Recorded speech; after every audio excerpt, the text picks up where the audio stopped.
Last week on the show. Very important that we get to know coffee from its seed. And even the mother garden must be organized on clones. This is what we call KR1. When it reaches here at your nail, this coffee, you bend it.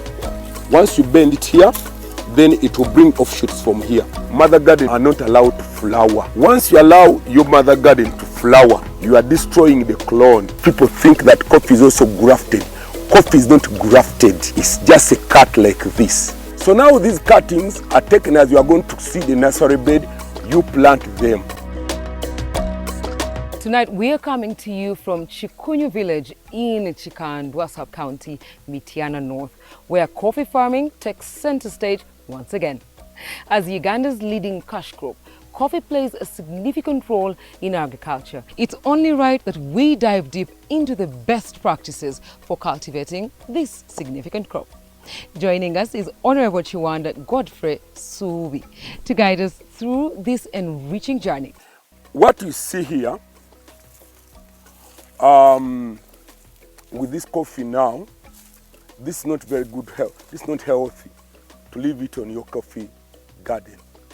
But now, even when you are doing this, don't pluck it. Some farmers make a mistake. When they go to their garden, they just pluck like this. This is bad. Because you are leaving a scar on your tree. What you do, you get the macans, the scissor, this scissor, you cut like this. Cut like this.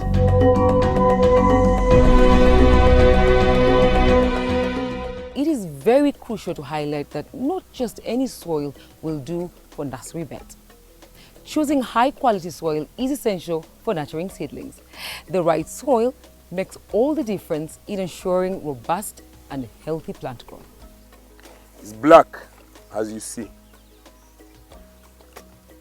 We pile it here because we are going to pack it in the polythene bags.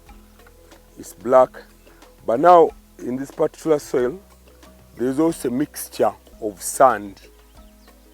Why you put in sand is to allow water to go through, because if you don't, it becomes so sticky, and the soil, the water may not be able to, the plant, your small, the young coffee may not be able to absorb that water because it may become too hard.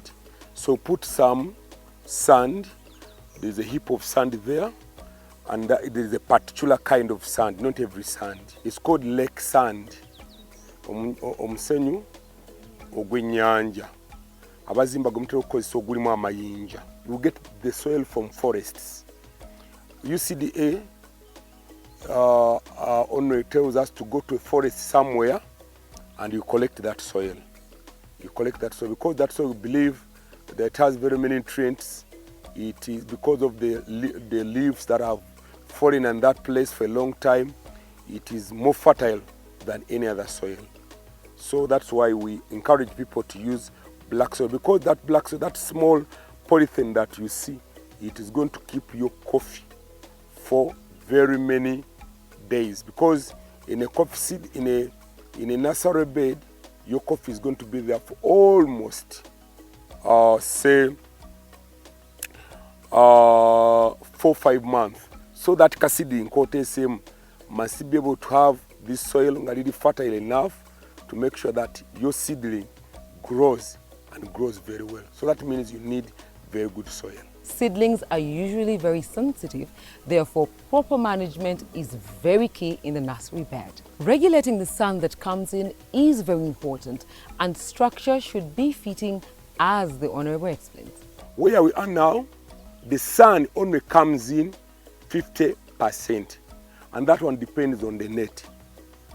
This net we buy them from Israel, and these nets, the suppliers, somebody who supplies them here, they are very rare. So don't just go to any market and buy them. So now here, the sun is just 50%, and this is where the coffee begins from. So this section you see, from those poles to this side is a raising section. We call it the raising section. And the raising section, the sun is 50%. You can feel it.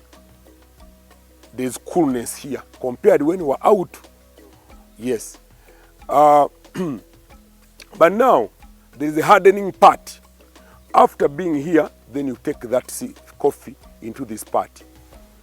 If you feel here, here 70% of the sun comes in. This is the hardening place. So now the coffee, after being there, raised, then it's hardened here. In 70% exposure to the sun. Then if 1 month, 2 weeks before you plant it, you can even put the coffee out in the open, so that the coffee experiences 100% the sun. So that coffee, if you take that coffee now, it will be able to grow even in harsh condition. But if you just pick the coffee from a raising ground to your garden, chances are that your coffee is going to dry. These polythene bags, they are now ready for the coffee for the next season. This coffee that we are going to put here will be ready. We'll give it 5 months. Now this is September to be October, November, December, January, maybe, and February. By March, this coffee will be ready for planting. So we shall be planting like this in each polythene. But remember, yes, we plant like this. And this cutting, this is where it goes. It goes here. But after they apply something like what you call an enabler. So next time, when Seeds of God visits me, you'll find this coffee ready for people to take for planting. Your nursery bed should be able to, it is protected from out, it's well raised, the height you see, it is science. It's not just that you do whatever that you want, because the sun that comes here up to your coffee, it has to be regulated. Now all the coffee that we shall pick from line 1 will be put here. From line 3, it will be put here. From line 4, it will be put here. Line 5, it will be put there. Line 6, it will be put there. Line 7, it will be put there. And that's why you have the separators.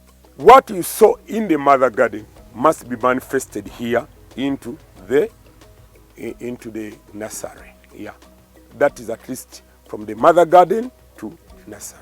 Now to the garden. I want me to take you to the garden and see what happens in the garden.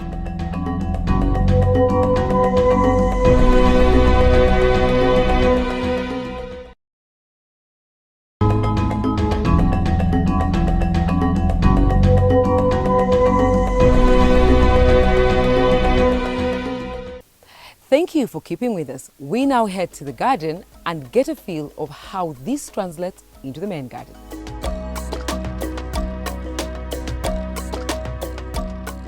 In the main coffee garden, there is a variety of coffee plants for a rich extended harvest period. Whether you're a coffee enthusiast or just curious, there is so much to discover. In a coffee garden, you have the grown-up coffee, which is already actually giving you beans. You have this young coffee. As you make your coffee, make sure that you have a chinye chimala, which is a 2x2, but also as you look after it, make sure that you remain with this basin around so that your coffee can be able to absorb water during the rain season, enough water that can make it through the hot season. However, another thing is that you don't plant coffee once, because at times you plant, some of the seeds die, or the seedlings die.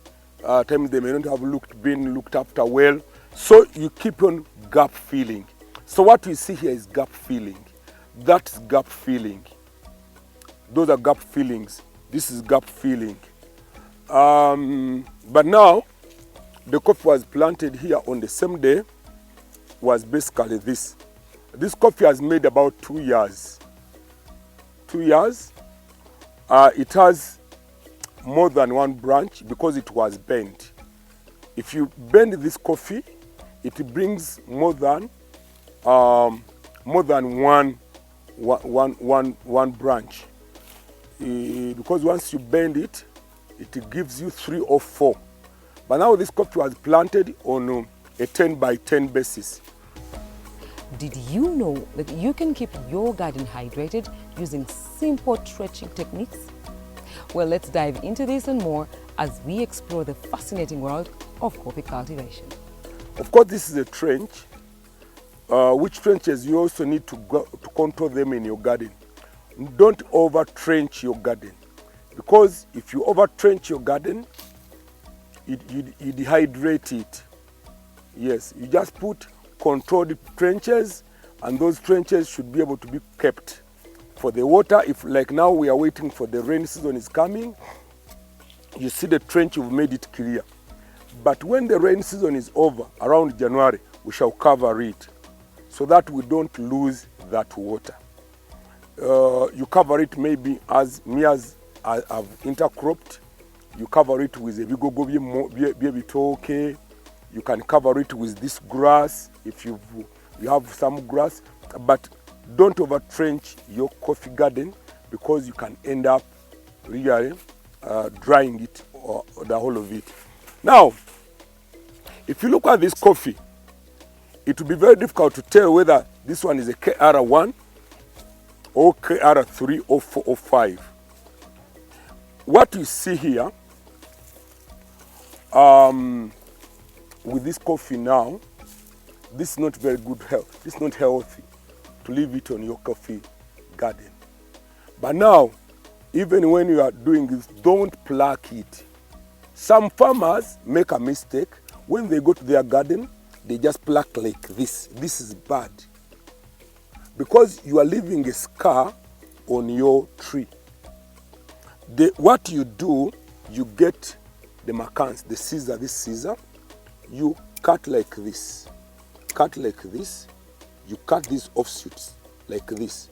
So don't allow your coffee and this one, you also cut them. You cut them. And once you've cut these ones,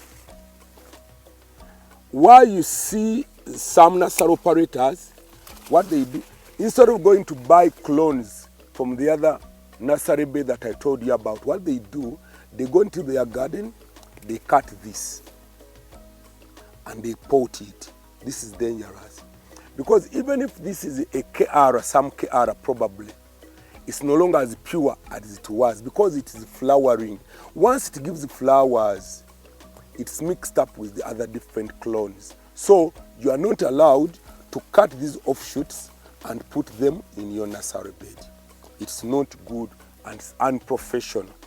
So all these are supposed to be cut, because if you don't cut them, they will eat the food for your coffee and your coffee will not be able to grow well. So now it's very important that you keep your garden clean, out of grass, but at the same time, prune it. This is what we call pruning. Much as in a nursery operation, we call them cuttings, but this is pruned. And you are not allowed to take the pruned coffee to your nursery garden. We are going to put fertilizers here, and once you have put fertilizers for the grown coffee like this, you don't put it here. You put it where these branches are, because we suspect that all the roots now, the longer this offshoots, the longer the root of this coffee. So you dig here a small trench around your coffee for fertilizer application. Then you bring a fertilizer, which we are going to do this season. We forgot it this time, it's home. So you put it around this plant. It goes around. It's about like 150 grams of yellow.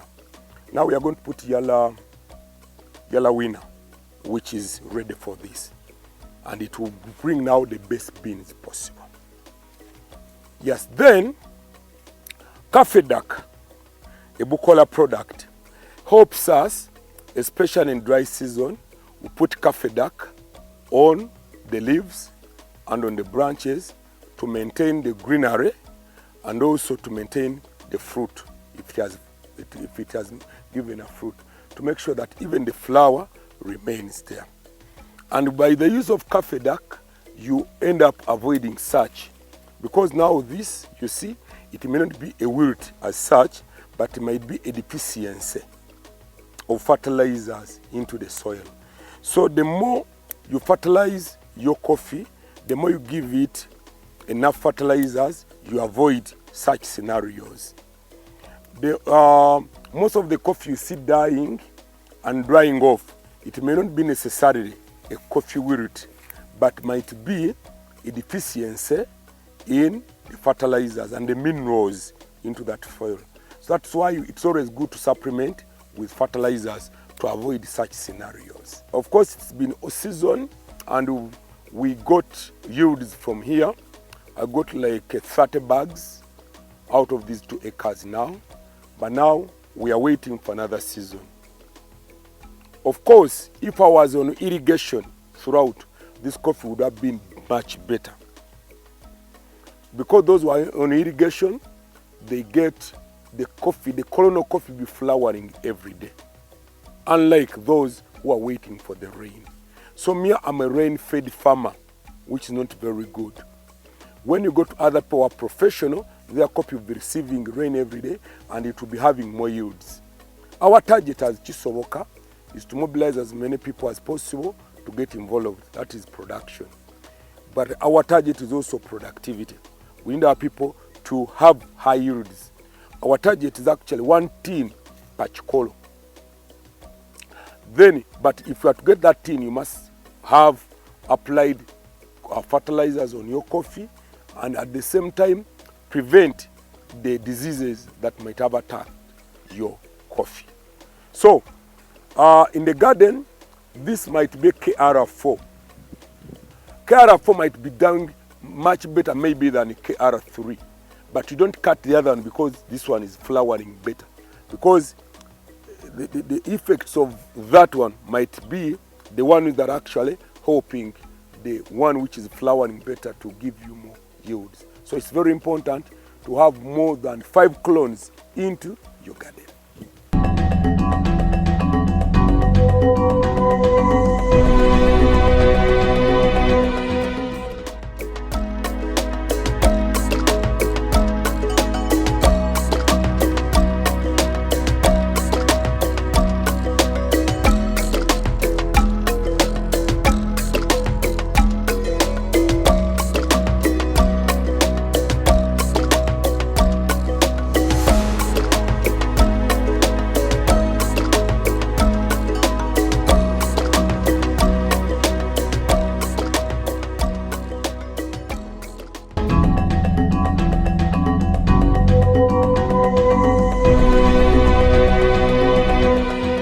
Thank you so much for watching the show. That's all we had for you today. We are glad to have added to your knowledge in farming.